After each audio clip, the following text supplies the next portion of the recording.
In our second session, we'll be talking about the medieval period. We have as our guest scholar today, Dr. Ron Morgan, Chair and Professor of History and Global Studies at ACU. Ron, thanks for dropping in. Let's start by defining some terms. What does medieval mean? Okay. Well, thank you, Dr. Money. Medieval the Latin term means the age in between, or the middle period. Mm-hmm. And that term was coined in a derogatory way in the period of the Renaissance by people looking back at these centuries prior to the 14th, 15th century as a wasted time. So whether it was Italian humanists looking back in that period, thinking culturally and morally about the previous age, or whether it was Protestant reformers like Martin Luther a little bit later looking back and thinking theologically and ecclesiologically about that earlier age, they looked at it as a lost time. Generally, scholars put the medieval period from the collapse of Rome, the Roman Empire, and its effectiveness in the 5th century, up to about 1450 and the emergence of what we refer to as the early modern world. As a specialist in medieval studies, I would imagine you take a little offense to that fact that it's not important. One of the first things in the crash course you get in medieval studies is the Dark Ages were not so dark, and the Middle Ages were not a terrible period. Yeah, there you are. That's right. We got that settled now. So how can we apply these general traits of the Middle Ages? There are some really interesting things that are happening in that period of time. So how do you plug those in? And I assume we're following Latin Christianity here. We're not following the East, but we're really following Western Europe. Is that correct? Yeah. So for our purposes in this series, when I talk about medieval, a couple of caveats or explanations we want to add. Let's focus on the Latin West. Okay. Sort of the Latin Church and its orbit around Rome, and that includes everything from the British Isles up to Poland in the Northeast. Okay. Okay. Secondly, medieval is always a moving target. What we say about the 7th century is not true about the 11th, and it's not true about the 14th. So I might throw out some characteristics of the Middle Ages, talking about the 7th century. They don't apply at all in the 12th. So that's one thing. It's a moving target. It's a moving target, and what scholars, generally when we talk about the early period of the Middle Ages, central authority, meaning Rome, its law, its armies have broken down, which means you have localism, decentralized power, which means even culture and religious practice is more local than universal, those sorts of things. But across the period of the Middle Ages, especially, we'll talk in a minute about the 11th century, 11th and 12th century, you see this very rapid and intense move towards centralization around the authority of Rome. But at the beginning of the Middle Ages, you see a lot of chaos, do you not?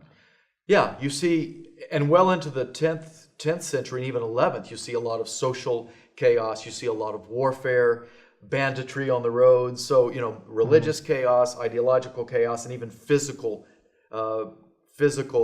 danger on the roads is all characteristics of especially the 8th, 9th, 10th centuries. We're familiar with a book by Kreider, who really kind of capsules, I think, what's happening in some of the medieval period. Could you talk just a little bit about the kind of shifts that he sees happening overall in the medieval period, given the fact that you're saying every century is basically different?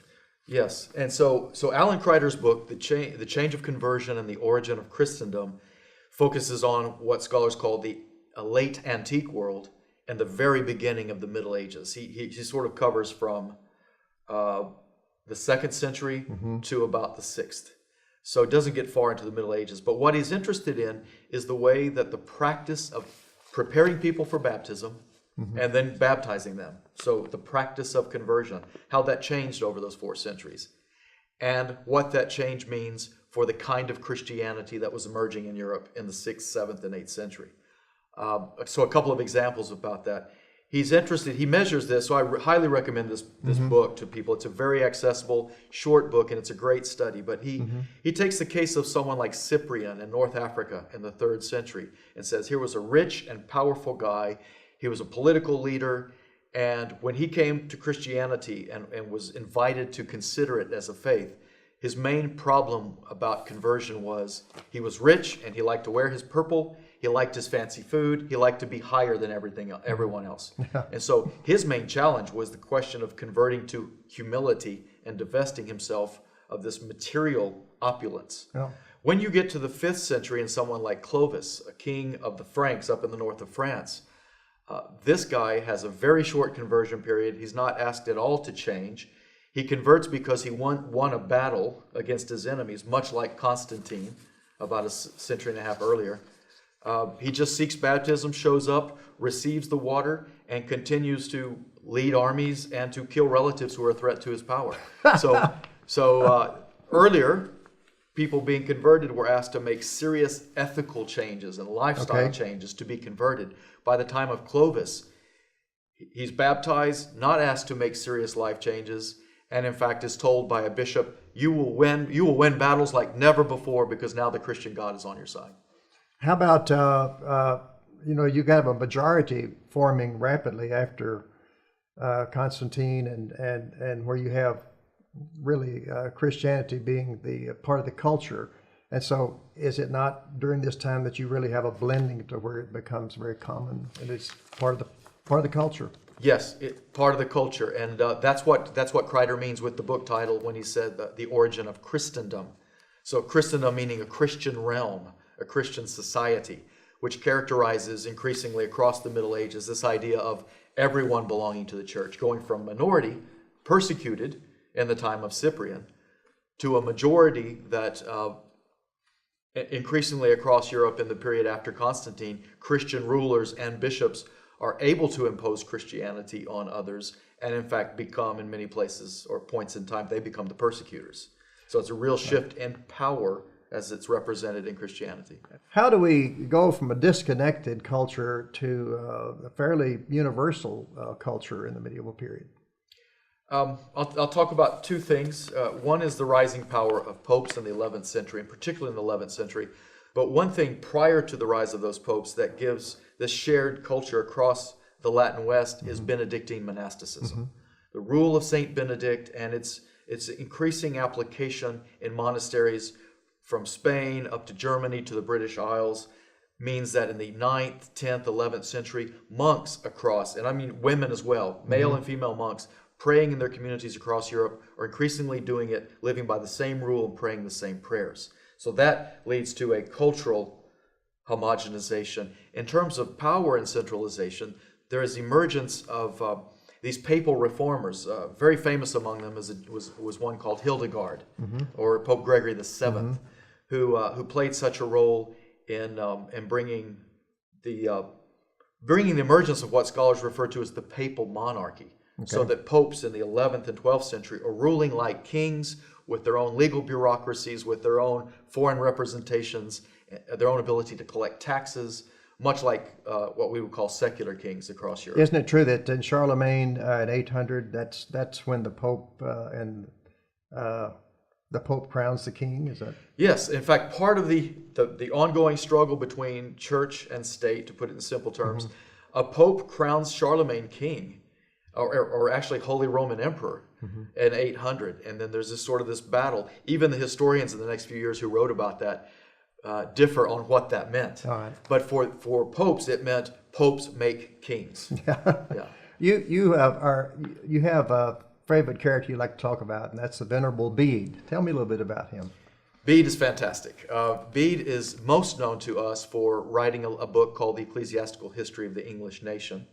Very readable, very accessible, and what's significant about him is that as a guy living in a monastery in the far northeast of England near Newcastle in the late 7th and early 8th century, Bede's history tries to make the case that the English church became unified through its connection to Rome, and should remain tied to Rome, and should always see itself as part of, connected to the Latin church in Rome, not a separate English church with its separate traditions, separate church calendar, distinct liturgies. So Bede, in writing a history about the emergence of an English nation, connected through the monasteries, through its bishops, and through its kings, connected to popes in Rome. He even tells a great story about how Pope Gregory I went to a market in Rome in the 590s and saw these blonde-headed people in the market, didn't know who they were, and he asked someone, "Who are those folks?" And someone said, well, sir, your reverence, those are the Angles. Do they know Christianity, the Pope asks. No, they don't. They're pagans. He goes, I wish that they would not be Angles, but become angels. And in response to that, the Pope sent missionaries in the 590s, went right to the place that we today call Canterbury, and began the conversion process of English kings and the royal class. So Bede tells that story in order to say our birth as a church is connected to Rome, and we should forever be connected to Rome in the way we pray, keep the calendar, and observe Easter. And that is very significant later on as Henry VIII begins to really question all of that and go the opposite direction. It's an interesting way of bookending the Middle Ages as Right. beginning with this English writer in the 7th and 8th century who says, we should be connected to Rome, to a king in the early 16th century who says, we don't want any more connection to Rome. Talk about, you were talking about back in the 10th, 11th century, all this chaos, all this business that happened. At one time, you have even more than one pope. You have all kinds of confusion. Talk a little bit about some of those events. Okay, let's talk about the 11th century in terms of the emergence of the papal monarchy. And of the unified practice and unified political ties and hierarchy of the Western Church. So a few things to mention. One is, and we alluded briefly to the fact we're talking about the Latin West, but there had emerged very distinct traditions in the Greek-speaking East and the Latin-speaking West. These churches had evolved separately, though always in this kind of unexplained union. Yeah. But in 1054, there's an exchange of hate mail, I would call it, very angry emails between the Pope and the leader of the Eastern Church, and they essentially send anathemas and cut off relationships. So people talk about 1054 as the concretization of the separation of East and West. Yeah. I mentioned Hildegard. He is involved in a series of popes over the next century in centralizing the power of the Latin Church and of Rome over that Latin Church. So a few things to point out. I'll point out three. One is a little controversy that happened in the 1050s through the 1070s when a guy up in France was teaching that there's not the real presence of Christ in the Eucharist. Now, it wasn't yet a dogma. It had sort of become tradition that the idea that we call transubstantiation, that the host of the bread becomes the body of Christ. Yeah. This French guy was teaching that that's not necessarily the case. It's not really philosophically sound idea. He was called down to Rome in 1059, told that's not what he will teach. And he said, yes, Your Excellency, that's not what I will teach. He agreed. He went back up to the north of France and soon began to teach that again. 20 years later, he's called back to Rome and told once again, you're about to be exiled and silenced. You will not teach that anymore. And then this teacher goes silent on that question. And transubstantiation then was almost immediately made into dogma, so that it's made concrete in church law. That is the official position of the church. So the ability to enforce that when there was a diversity of teaching going on, the Pope enforces that. Another example, that I read a great book years ago about the Spanish church, which had developed in its own traditions. It had its own liturgy, its own calendar of martyrs. In the period of the 1060s to 1080s, Rome went in and essentially changed the calendar of the Spanish martyrs, replaced local martyrs with Roman martyrs, and so the way they prayed, the way they kept the calendar, and all those things became much more in line with what Rome did than with Spain's distinct traditions. Yeah. Now, one last thing to mention in the 11th century is we mentioned sort of the chaos and division that had been going on, a lot of warfare in Europe.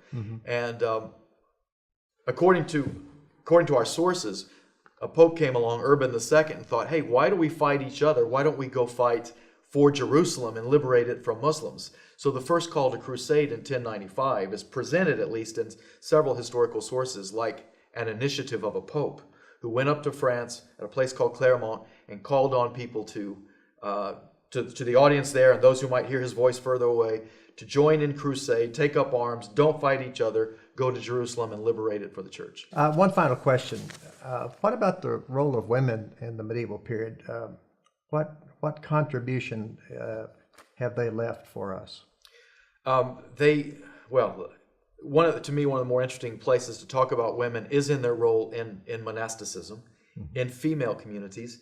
In the early Middle Ages, there was the practice, not uncommon practice, of forming dual communities in which you had a male and female house, part of one monastic community, living side by side, sharing some of their prayer rituals together, and ruled by a male or a female in variation. An interesting case of that is back in the northeast of England in the 7th century, a woman named or Hilda, who, because of her family ties, because she was of an aristocratic tie, because those kinds of families donate the land and found the monastery, she was the ruler of the community.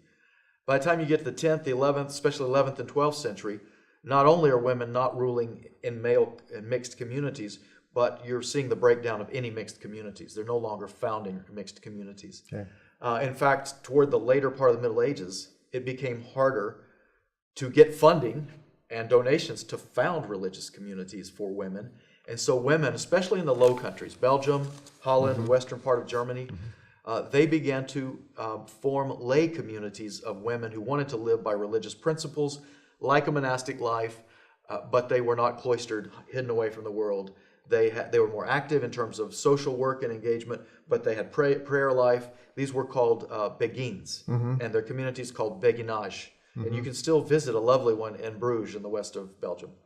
I remember our trip in northern England and also in Spain when we had the student group over there from ACU a number of years ago. Still one of my most memorable trips to go through those medieval monasteries, particularly beside you, and listen to some of the commentary that you made. And I really appreciate your expertise, your love for the medieval period. And thank you for sharing these thoughts with us. You're welcome. I enjoyed it very much.